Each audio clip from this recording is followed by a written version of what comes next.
3 মাস বয়সী শিশু জুনায়েদকে বুকে নিয়ে ঘুমাচ্ছিলেন মা। ঘুম ভাঙতে দেখেন পাশে নেই প্রিয় সন্তান। মায়ের বুক ভাঙা আর্তনাদে কাঁদছে পুরো গ্রাম।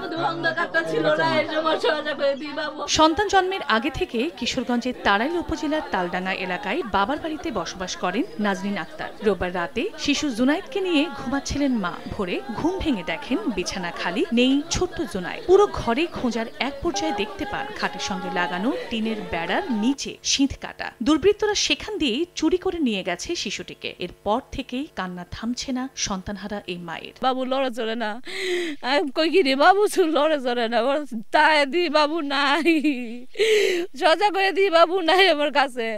পরে এদিকে এদিক ঘুরতে আর পাই না ভাই না।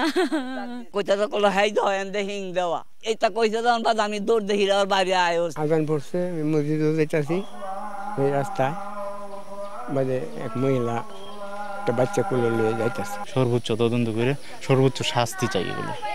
নগদে 500 টাকা বা তার বেশি পেমেন্টে পেতে পারেন ঢাকায় জমিসহ 20 কোটি টাকার পুরস্কার। খবর পেয়ে শিশুটিকে উদ্ধারে মাঠে নেমেছে পুলিশ। কোথাও ছেলেটাকে ফেলে দিয়ে গেছে কিনা, এটা কোনো হত্যাকাণ্ডের মোটিভ কিনা, সব দিক থেকে বিবেচনা করে আমরা আমাদের কার্যক্রম শুরু করেছি। শিশু জুনায়েদের বাবা সাজ্জাদ হোসেন ব্যবসায়িক কাজে ঢাকায় বসবাস করেন। সময় সংবাদ, কিশোরগঞ্জ।